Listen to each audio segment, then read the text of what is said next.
Okay bye. ये क्या हो गया रे? কি হয়েছে? ছাড়তে শুরু করেছে। খারাপ হয়ে গেল। হ্যাঁ, অনেকদিন পড়েছিল তো। কি করে পড়ে থাকবে? আমি তো জিমে পড়ে যাই, তো পড়ে থাকে না। কখন আসবি আজকে?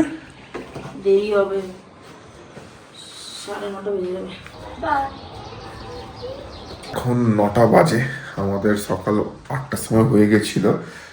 তো একটু বিছানায় ল্যাদ খাচ্ছিলাম, তো রেডি হয়ে বেরোলো। এবার আমি চা বানাবো, চা খাবো। কাচাকুচি আছে, একটাই জামা আছে, ওটা কেচে তারপর আজকে হাউস হান্টিং এর জন্য বেরোবো। এটা আমাদের কিচেন। 2-3 দিন লেগে গেল পুরো সেট আপ করতে, নতুন জায়গা। কিচেন থেকে ভিউ। এটা হচ্ছে একটা ছোট্ট বেডরুম, ছোট না অনেকটাই বড়, অনেকটা স্পেস আছে এই দিকটা। আর এটা হচ্ছে আমাদের ওয়াশরুম, অনেকটাই স্পেস আছে। আর এটা এখান থেকে ভিউ।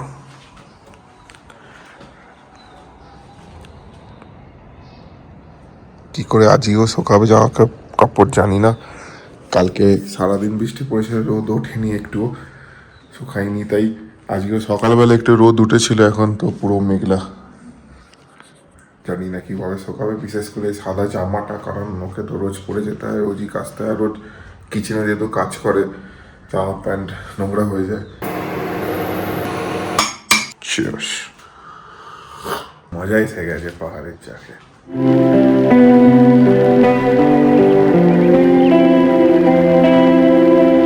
আমাদের টেরেস আন্ডার কনস্ট্রাকশন আছে, জানি না এর পরে ফ্লোর উঠবে কিনা। আর আমরা ঠিক তলার ফ্লোরটাতে থাকি এইদিকে।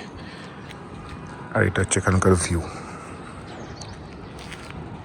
আমরা ঠিক ম্যালের পাশে থাকি। এই যে গ্রিন কালারের বাড়িটা দেখছো, তার ওই পাশে হচ্ছে ম্যাল। এখান দিয়ে যেতে হয়, এই গলিটা দিয়ে। নামতে 5-7 মিনিট লাগে, আর উঠতে 10 মিনিট লাগে। আর ওই এই যে এই গাছগুলো দেখছো, কি গাছ জানি না, বড় বড় গাছগুলো, এই গাছের এই পাশটা হচ্ছে লে মানালি হাইওয়ে।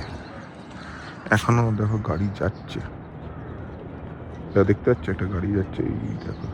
একটু রোদ উঠছে, দেখি জামা প্যান্ট শুকায় কিনা।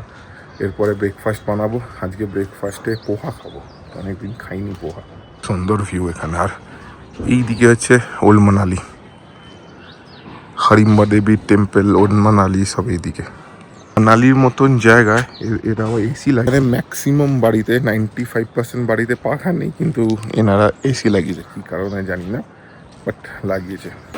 অলমোস্ট পোহা বানানো ডান। এবার রেডি হবো, রেডি হয়ে দুপুরবেলা দিকে এবার বেরিয়ে যাবো হাউস হান্টিং করতে। এবারে এটা বসে ভিউ দেখতে দেখতে খাওয়াটা এনজয় করি। তারপর খেয়ে বিছানা গুছিয়ে ওই একটা কাপড় কেচে চান করে এবার বেরোবো। এবার আর একটু চা খাই, মনটা একটু চা চা করছে, কিন্তু দুধ চা খাবো না, দুধ প্রচুর কস্টলি এখানে, মানে নর্মাল রেট, কিন্তু এখন আমরা বাজেটে আছি। বাজে প্রায় 11:30। পোহা বানাতে 15 মিনিট সময় লেগে গেল। আচ্ছা, আমি একটু স্লো কুক, আনাজপাতি কাটতে একটু সময় লাগে আমার। 12:30 বেজে গেছে, এখনও রেডি হয়নি। কারেন্ট চলে গেছে, ওয়েট করছি কখন কারেন্ট আসবে, তারপর গরম জল হবে গিজারে, তখন চান করতে পারবো। এখানে এত ঠান্ডা যে গরম জল ছাড়া চান করা অসম্ভব। এখনও লাঞ্চ করিনি, এসে করবো, একটু বেরোবো এখন। তো সব কিছু গুছিয়ে রেখেছি। এটা হচ্ছে ভিউ। আর ওখানে 3টে কাকিমা গল্প বসিয়েছে, রোদ পোয়াচ্ছে বেসিক্যালি, কিন্তু রোদ খুব একটা নেই, কিন্তু যা আছে তার সেইটাই নিয়ে ওরা কাজ চালাচ্ছে। এইটাই এখানকার প্রবলেম, যে কারেন্ট চলে যায়, আবার চলেও আসে, কিন্তু আজকে একটু লেট করছে। বা কারেন্ট না থাকলে আমরা রান্না করতে পারবো না, কেন কোনো গ্যাস নেই, যেহেতু গ্যাসের শর্টেজ আছে। আর এরা শুধু আমাকে ইন্ডাকশানই প্রোভাইড করেছে। Tough life. আজকে এরা মনে হয় গ্যাস পেয়েছে, একটা কাকা এখান থেকে গ্যাস নিয়ে যাচ্ছে, আরেকটা আসছে ওখান থেকে, এই পাশ দিয়ে একটা আসছে, এখানে একটা কাকা নিয়ে যাচ্ছে গ্যাস, আর একটা কাকা এই দিকে চলে গেছে। লেট হয়ে গেল, এখন 2:30 বাজে। এই সবে চান করে কাচাকুচি করে উঠলাম, একেবারে লাঞ্চ করে বেরোবো। এখন বানাই ডাল ভাত আর ডিম ভাজা। এটা হচ্ছে এখনকার কারেন্ট আপডেট ওয়েদারে। মেঘলা হয়ে আছে, রোদের নামও নিশান নেই, বৃষ্টি পড়ার চান্সেস আছে। আর জানি না এটা আজকে সকাবে কিনা। ডালের জন্য সবজি কাটা হয়ে গেছে, ভাত হলে তারপর এখানে ডাল করব, তারপর আমার লাঞ্চ হবে। বাইরে হাওয়া চলতে শুরু হয়ে গেছে, দেখো দেখে বুঝতে পারছো।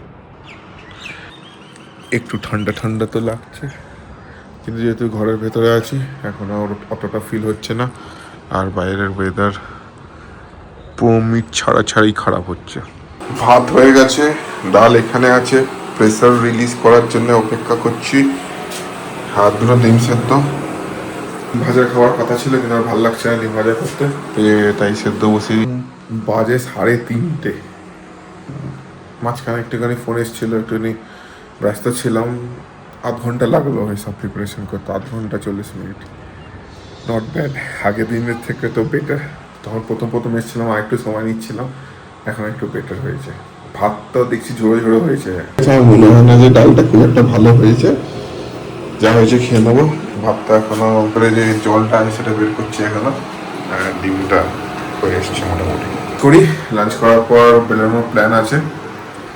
যদি এরকম ওয়েদার থাকে তো বেরোনোটা একটু চাপের হয়ে যাবে, কেন আমাদের কাছে একটাই ছাতা, সেটা নিয়ে চলে গেছে। আমি কি করে যাব তার কোনো ব্যবস্থা নেই। এখন ওয়েদার আপডেট এরকম পুরো কালো হয়ে এসছে, দেখো উপরটা। মানে বৃষ্টি পড়া মানে তো ইসলন ভ্যালি শিশুর দিকে তো এখন বরফ পড়ছে। খাস যেতে পারতাম, কিন্তু ওখানে 4x4 অ্যালাউ করবে। প্রথম দিন ডাল একই প্রিপারেশনে করেছিলাম, কিন্তু 3টে সিটিতে হয়ে গেছিলো। আজকে 3টে সিটিতে কেন হলো না কে জানে। আবার কালকে ট্রাই করে একটু বেশি জল দিয়ে দেখি কি হচ্ছে। এরকমই চলছে। বৃষ্টি হওয়া শুরু হয়ে গেছে, এই দেখো বৃষ্টি হওয়া শুরু হয়ে গেছে। আজকে প্ল্যানটা মনে হয় পোস্টপোন করতে হবে, নাহলে রাত্রিবেলা দেখি যদি অন্ধকার হয়ে গেলে একটু চাপ হয়ে যাবে। কিন্তু এখানে অন্ধকার নামতে নামতে তো 7টা বেজে যায়, তো দেখি। আনপ্রেডিক্টেড, মানে পাহাড়ের ওয়েদার সত্যি আনপ্রেডিক্টেড। আবার কারেন্ট চলে গেছে, ঠিক সময় কারেন্টটা গেল। জাস্ট রান্না হওয়া শেষ হয়ে গেছে, তারপর কারেন্টটা গেল। তাহলে তো রান্নাটাই হতো না, খেতেও পারতাম না। বহুত সমস্যা। কিন্তু যাই বলো, এই স্লো লাইফটা খুব এনজয় করছে। বাইরের অবস্থা প্রচুর খারাপ, মেঘ ডাকছে, ঝড় উঠেছে। দেখো ওখানে এটা দেখে বুঝতে পারবে যে কত তুফান আর তুফান।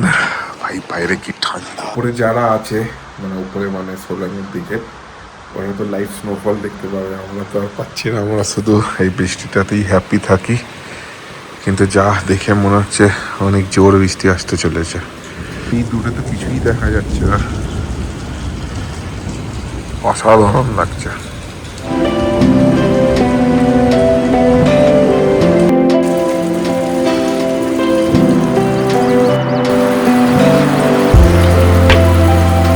তাড়াতাড়ি ছুটি হয়ে গেছে। কি নিয়ে এসছিস? অনেক কিছু আছে। আরে টোট ব্যাগটা ভাই এতবার পড়ে যাচ্ছে আমার কাছ থেকে, মানে কি বলবো। চিকেন আছে, এই দেখো এটা মাথার উপর নিয়ে কি করছি আমি। আজকের ওয়েদার একটু মেঘলা মেঘলা আছে, কিন্তু আজকে বেরোতেই হবে। রেডি হয়ে গেছি, এখন 3টে বাজে, এখন বেরোবো। এই যেখানে আছি এখন, যে হোমস্টেটাতে 1 আওয়ারকে, এটা আমাদের ছোট্ট 1 আওয়ারকে। এই হোমস্টেটার যে মালিক, সে একটা ঘর দেখাবে এখান থেকে, কিন্তু আমরা যে এখন যেখানে আছি সেটা খুবই ভালো, খুবই রিজনেবল রেট, কিন্তু আমাদের জন্য একটু এক্সপেন্সিভ। তো একটু সস্তার দিকে একটা ঘর খুঁজছি মানালিতে। তো একটা সন্ধান পেয়েছি, তো এখন ওর সাথেই যাব, দেখবো। পছন্দ হলে নেবো, না হলে ফাইন্ডিংটা চলছে। আপাতত এই জায়গায় 1 মাস আছি, কারণ 1 মাসের রেন্ট অলরেডি দেওয়া হয়ে গেছে। হোপ ফর দ্য বেস্ট যে চিপ অ্যান্ড বেস্ট কিছু একটা পেয়ে যায়। আর আমার মেন কনসার্ন গাড়িটার পার্কিংটাও একটা ব্যাপার আছে, কেন গাড়িটা নিয়ে এসছি, ঠিকঠাক জায়গায় পার্কিং না পেলে তো অসুবিধা হয়ে যাবে। ওইটা আমাদের ঘর, মানে 1 আওয়ারকে হোমস্টে যাই বলো, যেখানে আমি ছিলাম, আমরা আছি এখন। আর ওই গলিটা দিয়ে এখন রোড যাচ্ছে। যে কাজটার জন্য বেরিয়েছিলাম ঘর দেখার, তো যার সাথে যাওয়ার কথা ছিল, তো তার একটু কাজ পড়ে গেছে, তো লেট হবে। আর ওয়েদার দেখে তো মনে হচ্ছে যে বৃষ্টি আসতে চলেছে। তো আমি একটা ছোট কাজ ছিল আমার, সেই কাজটা করতে এখন ম্যাল রোড যাচ্ছি। আজকে মনে হয় না যে ওনার সাথে যেতে পারবো, তো দেখি এরপরে কালকে যদি যাওয়া যেতে পারে তাহলে যাবো একবার। নেটওয়ার্কে একটু সমস্যা হচ্ছে ইন্টারনেটের যেহেতু সমস্যা হচ্ছে, তো তাই জিওর একটা সিম নিতে যাচ্ছি। আমাকে জিওর সিম আছে অন্য ফোনেতে, আমার সেকেন্ডারি ফোনেতে, তো ওই সিমটা এখানে ই সিম করাতে যাচ্ছে 1 ঘন্টাতে। মনে হয় 1-2 ঘন্টার মধ্যে কাজটা হয়ে যাবে।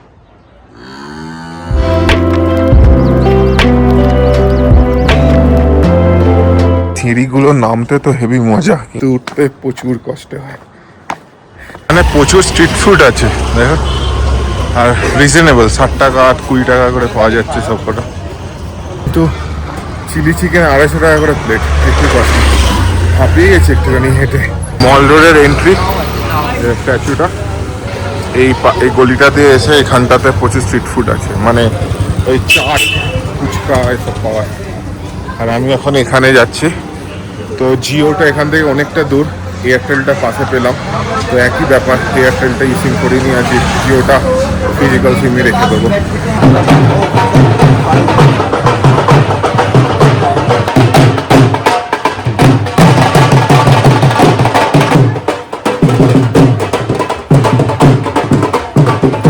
অফিস বন্ধ, ভাগ্যিস এয়ারটেলে গেছিলাম। একটা নতুন জিনিস শিখলাম যে এদের একটা সার্কেল বলে আছে, মানে আমার তো ডব্লিউবির এয়ারটেল, তো আমি এখানে যেহেতু আছি, এখানে রোমিং চলছে, এখানে ইন্টারনেট অতটা স্পিড পাচ্ছি না, কিন্তু সার্কেল চেঞ্জ করালে, মানে এখন যদি হিমাচল প্রদেশ কিংবা মানালি সার্কেল যদি ধরি, তাহলে বলছে যে ইন্টারনেট স্পিডের বেটারমেন্টটা আসবে, একটু বেটার স্পিড পেতে পারি। তো আমি ভাবলাম সেটা করিনি, কেন এখানে যেহেতু আছি, কিন্তু আবার আমাকে 7 দিন পর আসতে হবে, সঙ্গে সঙ্গে ই সিমে শিফট হয়েছি, তো এখন হবে না, কেন ওটিপি এখনো জেনারেট হচ্ছে না।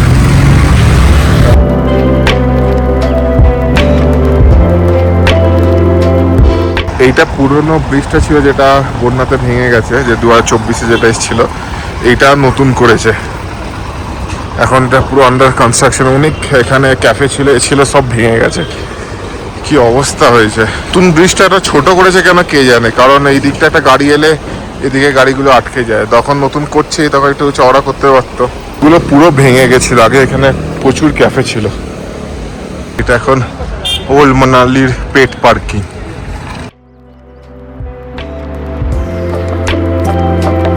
বাড়ির কাছাকাছি মোটামুটি চলে এসেছি, আজকের দিনটা এখানেই শেষ হলো, আবার কালকে বেরোবো বাড়ির খোঁজে কিংবা অন্য কিছুর খোঁজে। অন্য কিছুটা কি আস্তে আস্তে বলবো। Till then, bye, take care.